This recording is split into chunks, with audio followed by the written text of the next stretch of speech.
अस्सलामुअलैकुम। मोहम्मद अजहर सिद्दीक गला जरा ठीक नहीं है अपने प्रोग्राम पॉलिटिकल डायरीज के साथ हाजिर। बड़ी गहमा गहमी का हफ्ता शुरू हो चुका है।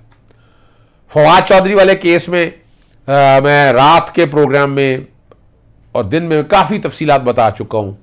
इमरान खान साहब से मुलाकात हफ्ते की शाम में जब हुई उसकी तफसीलात भी मैं आप तक शेयर कर चुका हूँ। और अब आपको मैं कुछ जो गहमा गहमी की चीज़ें होनी है ना कि अब फैसला कौन चीज़ों में फैसला होगा जिसमें अब चीज़ें तय होगी कि इमरान खान को अगर सियासत में बाहर रखना है तो इतना आसान काम नहीं है। अदालतों में लड़ाई शुरू हो चुकी है। अदालतों में घुसमान की जंग नहीं मैं करूंगा, कानूनी जंग चलेगी।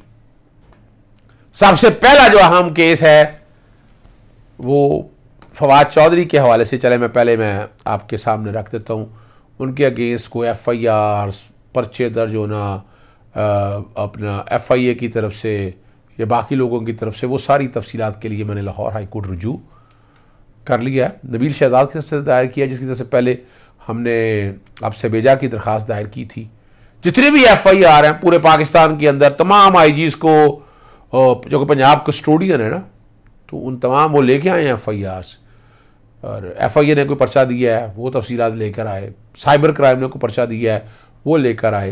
ये सारी तफसीलात जो है हम वहाँ पर उनसे मांग रहे ताकि डाटा हमारे पास सारा आ जाए। ये बहुत ज़रूरी है जी। आगे चलते हैं, आपको बड़ा अहम है मामला और इस पर अटॉर्नी जनरल को नोटिस होगा, इंटरप्रिटेशन होनी है। आर्टिकल 105 की बैकग्राउंड पे वो चल रहा है। वो है क्या भाई?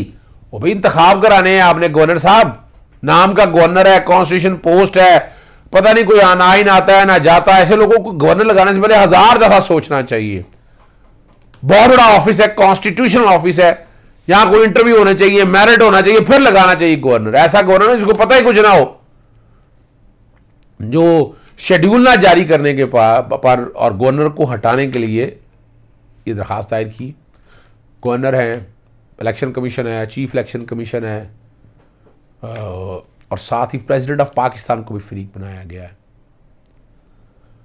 असेंबलियों की तहलील के 90 दिन में इंतखाबात कराना यह आईनी तकाजा है। पंजाब असेंबली की तहलील 14 जनवरी को हो चुकी है और आज 30 है। जिस दिन मैंने आईनी दरखास्त दायर की थी वह 14 दिन गुजरे थे, आज 16 दिन गुजर गए। और इलेक्शन जब होना है तो शेड्यूल है ये 54 दिन का प्रोसेस है। ये इलेक्शन एक्ट के अंदर लिखा हुआ है, सेक्शन 57 में बैकग्राउंड पे वो चल रहा है सारा, जिसमें लिखा हुआ है सारा। तो 54 वो लगाएं और 16 ये लगाएं तो 70 दिन तो हो गए। आगे 20 दिन के लिए आज अब आप फौरन तो नहीं इलेक्शन शेड्यूल जारी कर देंगे, आप डेट देंगे। और 9 से 13 अप्रैल इलेक्शन कमीशन डेट दे चुका है। गवर्नर को लिखा, गवर्नर ने कुछ नहीं किया, बाकायदा वसूलियाँ करवाई हैं जी, ईमेल किया है, कोरियर किया। जब गवर्नर ने कुछ नहीं किया तो सदर पाकिस्तान को और वजीर आजम को मैंने लिखा, सदर पाकिस्तान और वजीर आजम को लिखा कि जनाब गवर्नर आइन तोड़ रहा है, आइन का आर्टिकल 105 तोड़ रहा है, आर्टिकल 224 से ये तोड़ रहा है, 224 तोड़ रहा है, इसके खिलाफ एक्शन रिमूव करें इसको। इसकी दरख्वास्त की समाज जनाब जस्टिस जवाद हसन के पास होगी। पाकिस्तान तहरीक इंसाफ ने भी दरख्वास्त दायर की है। इकट्ठी दरखास्तों की समात पीर वाले दिन होगी। आगे लेकर चलते हैं आपको। और वो केयर टेकर जो है ना, सेटअप तोड़ना रोड़ना जो है ना अपनी मर्ज़ी से लगा नहीं सकता, ना इख्तियार है। सेक्शन 230 बड़ा क्लियर है कि केयर टेकर ने आके करना क्या, आइन ने डिफ़ाइन कर दिया है कि उसका लिमिटेड रोल है। और इलेक्शन कमीशन लिख भी दिया कि पॉलिटिकल टर्म, यानी उन्होंने तो सारे का सारा अदल बदल करना शुरू कर दिया और ये इजाज़त नहीं दी जा सकती है। पंजाब ओवरसीज़ कमीशन की तरफ से ये दरख्वास्त, उनमें जो फ्री कैन है उनकी तरफ से दरख्वास्त ये दायर की है और इसकी समात जो है पीर वाले दिन जनाब जस्टिस मुजम्मल अख्तर शबीर के पास समात होगी। ओवरसीज़ यानी वाइस चेयरमैन और जो बोर्ड तश्कील दिया है, ये निगरान हुकूमत का इख्तियार नहीं है। मखसूस मुद्दत के लिए बोर्ड तश्कील दिया गया है। निगरान हुकूमत ये कर नहीं सकती, डे टू डे अफेयर्स तो दे सकती है लेकिन ये इस तरह के काम नहीं कर सकती है। आला अदालतों के फैसले मौजूद हैं और अफसरों को इस तरह नहीं कहा जा सकता कि आपने जैसे अब आए आके पता ही कहाँ से ढूंढ कर रखी है आपने ये सारी दिनों को। इलेक्शन में मुआवनत तो करना है लेकिन निगरान हुकूमत ये क्या, जैसे लग रहा है कि ये कुछ साल बैठने के लिए आई है। जस्टिस मुजम्मल अख्तर शबीर साहब के पास होगी और इंशाल्लाह काम जारी रखने के हवाले से, नोटिफिकेशन सस्पेंशन के हवाले से भी बात अदालत के सामने रखी जाएगी। और फवाद चौधरी के हवाले से मैं पहले बात आपसे कर चुका हूँ। उसके बाद जो सबसे अहम लगा हुआ वो तोशा खाना का लगा हुआ, larger bench. Justice Shahid Bilal Hasan list cause list background पे चल रही है, जस्टिस जवाहर हसन ने भेजा था, वो भी इस बेंच का हिस्सा है। और सवाल बड़ा सीधा सा है, इमरान खान को नाहल गैर कानूनी और गैर आइनी तौर पर किया है। इलेक्शन कमीशन का इख्तियार ही कोई नहीं है, उसका नाहल करने का इख्तियार ना कोर्ट है ना ट्राइब्यूनल है। ये डिटर्मिनेशन होनी है कि ना कोर्ट है ना वो ट्राइब्यूनल है। और इसमें हम पूरी अदालत की मुआवनत करेंगे। मुतल्लिका सेक्शंस, एक एक चीज़ पे बहस होगी अदालत के सामने। सेक्शन 137 बैकग्राउंड पे चल रहा है, उसमें सिर्फ इतना क्या करप्ट प्रैक्टिस होगी। 167 में डिफाइन है, 174 में इस्तगासा दायर हो सकता, सज़ा दी हुई है। इस्तगासा 190 में आना है, 232 में है कि जहाँ नाहली जब आपको सज़ा मिल जाए फिर इलेक्शन कमीशन नाहल कह सकता है। 5 मेंबर बेंच के सामने तोशाखाना की इस केस की समाअत होनी है। आखिर में आपको लेके चलता हूँ फवाद चौधरी के जो लाहौर हाई कोर्ट में पेश ना करने पर IG पंजाब, IG इस्लामाबाद 16 अफसरान के खिलाफ तौहीन अदालत की दरख्वास्त ये दायर की है। अभी लगाई नहीं है, मेरी नहीं समझ में आया क्यों नहीं। बड़ा सीधा सा मामला था। फवाद चौधरी कज़न है नबील शहजाद ने ये दायर की और मैंने दरख्वास्त दायर की है।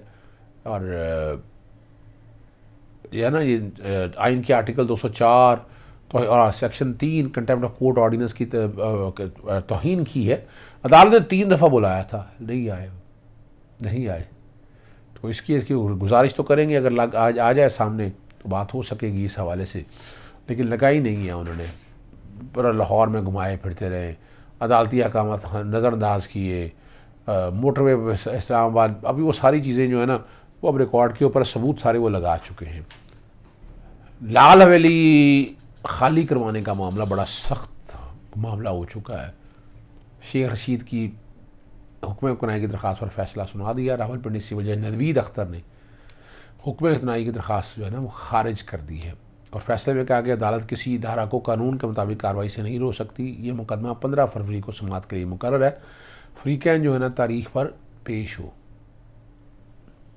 शेख रशीद ने रावलपिंडी के सिविल जज नवीद अख्तर की अदालत में दरख्वास्त दायर की थी, जिसमें मुख्तलिफ इफ्तिखार उन्होंने ये किया था कि लाल हवेली का मुलक्का रैजी केस अभी ज़ेर समाअत है, बेदखली का नोटिस और कार्रवाई गैर कानूनी है।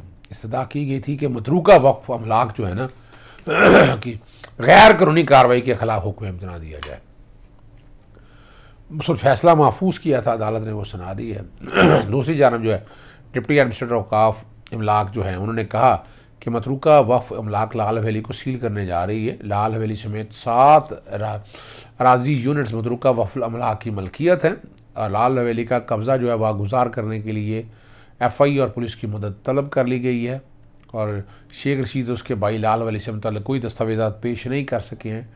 और डिप्टी एडमिनिस्ट्रेटर ऑफ जो हैं डिप्टी कमिश्नर रावलपिंडी को भी ख़त उन्होंने लिख दिया है। ये अब सियासी कार्रवाइयाँ शुरू हो चुकी हैं और शेख रशीद तो इन चीज़ों को ना डरता है ना इस मामले में झुकता है और वो सामने फ्रंट पे आकर खेलता है। मर्द मुजाहिद है। अल्लाह ताला शेख रशीद साहब को ज़िंदगी और सेहत दे। इमरान खान के साथ वो खुल के खड़ा है और इस तरह के हथकंडे जो हैं वो पीछे नहीं हटेगा। जी बिल्कुल, मैं आपके सामने रखूँ, बिल्कुल पीछे नहीं हटेगा। और जिस तरह का वो स्टांस ले रहे हैं, जिस तरह वो बताते हैं ऑपरेशन रजीम चेंज के हवाले से जो काम हुए हैं, एक एक चीज़ शेख रशीद ने सामने रखी। मेरे से मुलाकात रही सितंबर से पहले की बात है, जब उनके खिलाफ एंटी करप्शन के केसेस में जब गए, एंटी करप्शन के केसेस जब ख़त्म हुए और कई चीज़ें अब मंतकी अंजाम की तरफ तो जा चुकी हुई हैं। एंटी करप्शन ने पूरी तहकीक की, उनकी अपनी जायदादों के बारे में मामला था और कुछ नहीं था, लेकिन चूँकि सियासी इंतकाम का निशाना बनाया जा रहा है। इमरान खान के दौर में ये नहीं हुआ। इमरान खान नैब के केसेस हैं, जिनके केसेस हैं वो सारा कुछ रिकॉर्ड के ऊपर है और उस बड़ी सारों किस्में हो रही है अमेंडमेंट में जो तरमीम लेकर आया नैब में उसके ज़रिए। लेकिन शेख रशीद ने ऐसा कोई काम नहीं किया। शेख रशीद अच्छा एक लीडर है, एक अच्छा सियासतदान है और उसने उन सब के सामने इनको नंगा किया है उसने। जी बिल्कुल, मैं सही कह रहा हूँ। शेख रशीद ने इन सब को नंगा किया है और इन सब के सामने वो उनकी औकात याद दिला दी है। बड़ी हिम्मत की बात है खड़े रहना, बात करना और इमरान खान के साथ इतने मुश्किल हालात में खड़े रहना। और उसे पता है कोई देर लगती है और बड़ी लालच दी गई होगी शेख रशीद साहब को कुछ चीज़ों को मैं जानता हूँ, लेकिन अभी मैं चाहता हूँ कि अगर बात करेंगी होगी तो वो खुद करेंगे आकर इस बात को। मैं नहीं समझता कि मुझे इस हवाले से, लेकिन मैं चूँकि शेख रशीद साहब का जैसे दोस्ती है मेरी, उनका डिफेंस लाहौर में बड़ा मज़ा आया था, चाय वाय पीने का चले हुआ, और बड़ी तफसीली मेरी बात हुई थी।